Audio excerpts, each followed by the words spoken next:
कभी किसी जगह को देखकर आपको ऐसा लगा हो कि वहां कुछ है जो आपको देख रहा है, पर जैसे ही आप मुड़कर देखते हैं तो वहां कुछ नहीं होता, पर वहां कुछ था।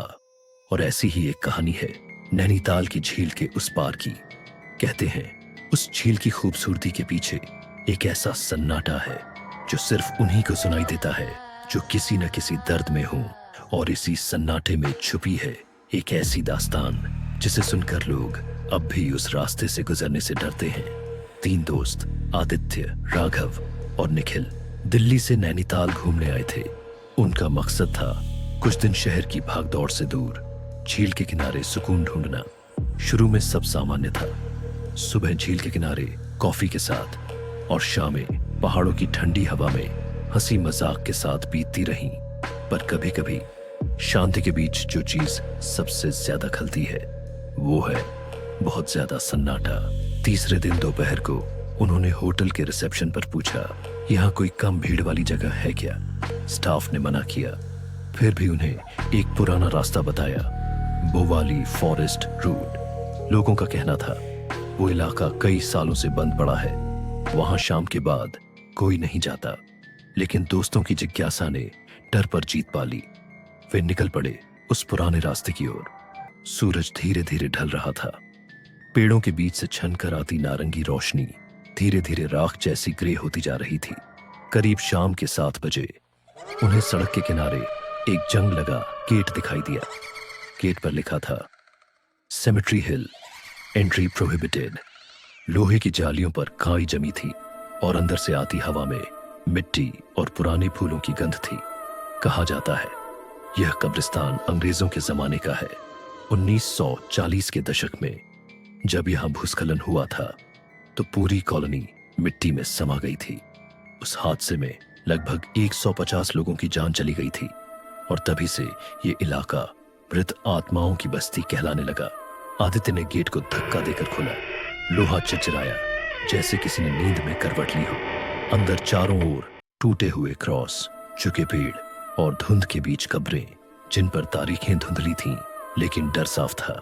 वे वहां लगभग 20 मिनट तक रहे, हंसे, फोटो खींचे और वापस लौट आए। लेकिन शायद किसी ने चाहा नहीं कि वे लौटें। जैसे ही वे रास्ते पर पहुंचे, हवा का रुख अचानक बदल गया। ठंडी हवा अब बर्फ जैसी लग रही थी। उनके मोबाइल सिग्नल गायब थे और दूर कहीं से जैसे किसी ने फुसफुसाया, लीव। उन्होंने सोचा ये दिमाग का भ्रम है, लेकिन वही आवाज बार बार कभी दाईं से कभी पीछे से सुनाई देने लगी। किसी तरह वे होटल पहुंचे। कमरे में पहुंचते ही सब चुप हो गए। किसी ने कुछ नहीं कहा, पर तीनों के चेहरों पर डर साफ दिख रहा था। रात को आदित्य की आंख अचानक खुली। कमरे में अंधेरा था।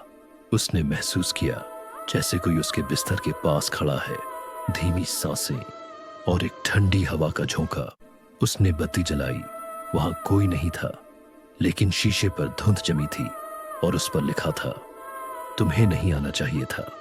सुबह उठते ही उन्होंने होटल छोड़ने का फैसला किया। राघव ने कहा कि वो अब ठीक महसूस नहीं कर रहा। उसके शरीर पर खरोंचें थीं, जैसे किसी ने नाखून से निशान बनाए हों, लेकिन किसी ने रात में कमरे का दरवाजा तक नहीं खोला था। तीनों नीचे रिसेप्शन पहुंचे। वहां वही बुजुर्ग आदमी बैठा था। उन्होंने सारी बात बताई। बुजुर्ग ने बस इतना कहा, तुम लोग सेमेट्री हिल गए थे ना? फिर उसने सिर झुकाकर जोड़ा, वो जगह अब भी किसी की प्रतीक्षा में है। बुजुर्ग ने बताया कि सालों पहले एक अंग्रेज महिला एमिली ग्रेस अपने पति के साथ नैनीताल में रहती थी। भूस्खलन की रात उसका पति घर से बाहर था और एमिली उसी कब्रिस्तान में दफन हो गई थी, अपने पति का इंतजार करते हुए। लोग कहते हैं उसकी आत्मा अब भी वहीं है, किसी की आवाज सुनते ही जाग जाती है। दोस्तों ने फैसला किया कि वे उस रात नैनीताल छोड़ देंगे, लेकिन भाग्य को शायद कुछ और मंजूर था। रात करीब 2:30 बजे होटल की बिजली अचानक चली गई। कमरे में सिर्फ चांद की हल्की रोशनी थी और उसी रोशनी में आदित्य ने देखा दरवाजे की दरार से एक परछाई अंदर आई, धीरे धीरे फर्श पर चली और बिस्तर के पास आकर रुक गई। वो परछाई झुकी और फिर जैसे किसी ने उसके कान में कहा, अब देर हो चुकी है। सुबह कमरे का दरवाजा बंद था। स्टाफ ने जब दरवाजा खोला तो अंदर सन्नाटा था। बिस्तर बिखरे हुए थे, फर्श पर कुछ मिट्टी और खिड़की पर धुंध में उभरे 3 हाथों के निशान। आदित्य, राघव और निखिल तीनों गायब थे। उनका सामान वहीं पड़ा था, मोबाइल, वॉलेट, कैमरा, सब जिसका तस। लेकिन कैमरे में एक आखिरी रिकॉर्डिंग थी। वीडियो में सिर्फ एक ही चीज दिखी, कब्रिस्तान का गेट धीरे धीरे अपने आप खुलता हुआ।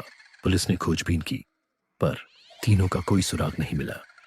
कहा गया कि वे शायद पहाड़ों में भटक गए होंगे या झील में गिर गए, लेकिन स्थानीय लोग आज भी मानते हैं कि वो तीनों कभी गए ही नहीं, बल्कि वहीं रह गए जहां से लौटना मुमकिन नहीं। कभी अगर आप नैनीताल जाई और बोवाली रोड पर चलते हुए किसी पुराने गेट के पास पहुंचे, तो बस एक बात याद रखना, अगर हवा अचानक ठंडी लगने लगे, अगर सन्नाटा और भारी महसूस हो और कहीं दूर से कोई फुसफुसाए, तो बिना पीछे देखे वहां से लौट जाइए, क्योंकि कुछ रास्ते ऐसे होते हैं जहां से लौटना हमेशा मुमकिन नहीं होता।